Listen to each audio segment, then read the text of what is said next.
All right, so Nina Turner was on CNN. I don't know, we need an intro for this, don't we? Oh man, every once in a while there's a clip that just kind of, I don't know, it kind of makes you feel just so warm inside. You get the warm and fuzzies. You want to jump up and down and say, yes, yes, that's a great clip. Yes, say it. Preach, sister, preach. Well, you might not do all that because, you know, you ain't Tim Black, you know. Your soul, it hits you in the soul. Nina Turner was recently on CNN where she was debating people that definitely don't need to be debating Nina Turner. She made some comments about race in the United States and the separation of families and what the hell. Here's a clip.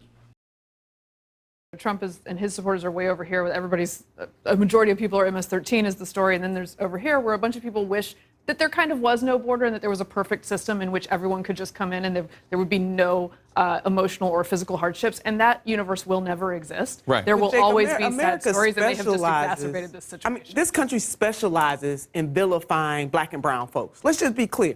The president picked that narrative about gang activity deliberately because he's picking that narrative to explain you know, our Hispanic, mainly Hispanic on the southern border, sisters and brothers. He doesn't use that same narrative with other immigrants in this country. Even when he made the shithole country comment, he was talking about countries and nations of color. So let's not delude ourselves. This is a deliberate narrative that the president has used. It is a deliberate policy that his administration has put in place to dehumanize black and brown people in this country, and it plays to a certain segment of this country. Listen, I think. Did you hear that? Nina Turner said that America specializes in vilifying black and brown people. Are there any black and brown people that would deny that that's the case? Oh yeah, I know, Candace Owens and Sheriff Clark. Then Mrs. Turner comes back again and she says that Trump dehumanizes black and brown people. Not just Trump, the whole country. Like, this is the fabric of the United States. This is what they've been doing. You villainize them, you dehumanize them, you take away that, then no one cares what happens to them. This is so important for her to make these points because too often people want to make this about class only. I'm sorry, my liberal friends, this is not just class. Color matters. And if you don't believe me, try being colored for a while.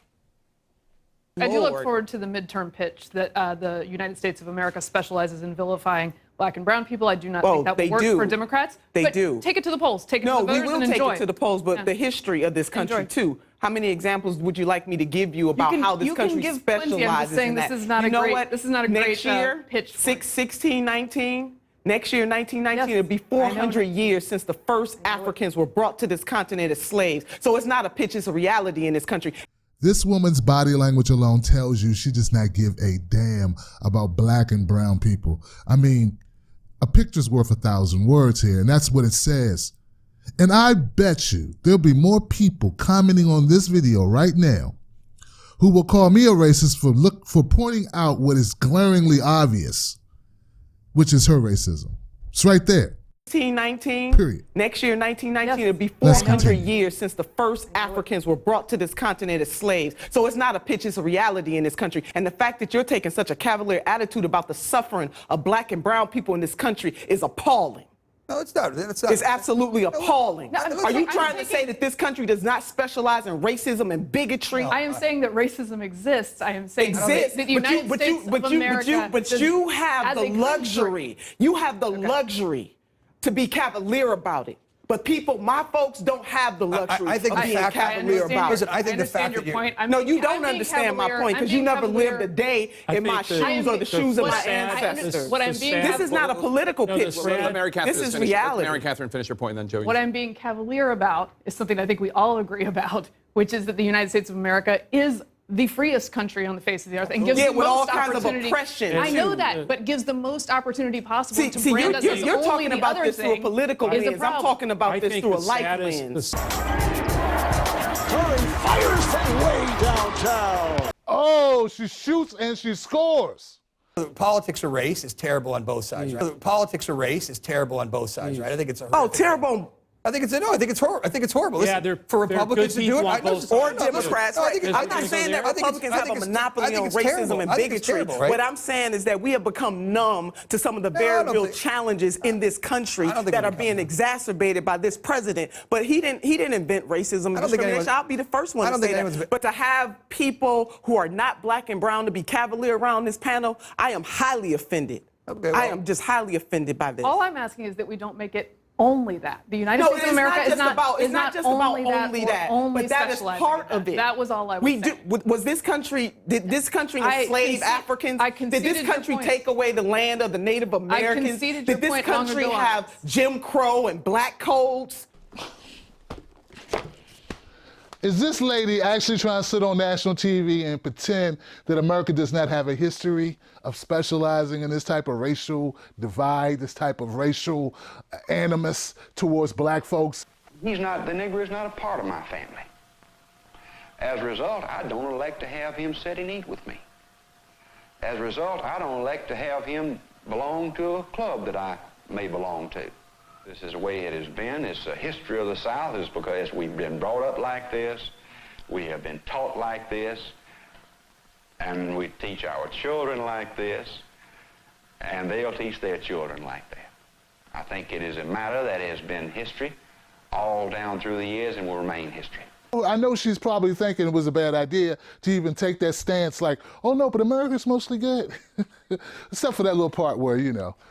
Well, I guess it's just plain born in us, instilled in us. In spite of the fact that you have great respect for some Negro individuals, respect them as people, and not just as a servant. There is some physical revulsion, I think, that the skin is dark. And I guess it's just something that we are so familiar with, it's just impossible, really, to overcome it. Well, we enslaved you and we took the land and, you know, and besides all that, we've been really nice to you. That's not in my imagination. No, it's not. And still there are articles that are being written right. Wow. I think it's great that Nina Turner had an opportunity to meet Mary Katherine Ham in person because it's not every day you get to meet a racist troll.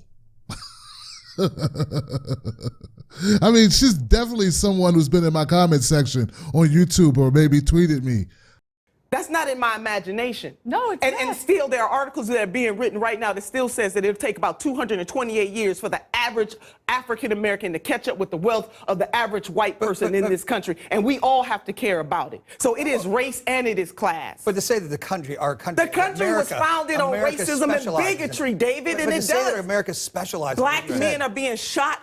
Oh my Lord. We shouldn't say it specializes. I don't think it specializes in it. 228 years is what it will take for the average African American to equal the average wealth of the average white American.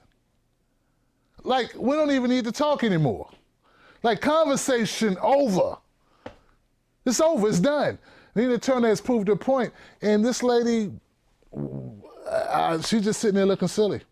I think Nina Turner killed this appearance. It's a great appearance. She did a fantastic job of articulating what many of us feel. I just wish more people would wake up to the reality of how race translates into failure for so many people in America, that this is a systemic issue, not just one person in the parking lot using the N-word. Like, it's bigger than that. It's bigger than Peppermint Patty or Permit Patty. It's bigger than Bus Pass.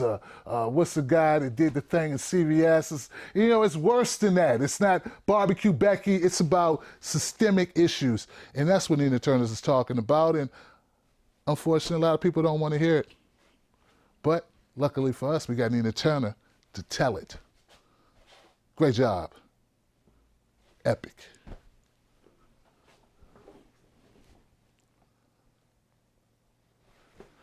Good enough? All right, America. Now remember, it's about people, not party. It's about policy, not party. This episode has been brought to you by TimBlackTV.com. And remember, don't you let nobody take your cornbread. Later.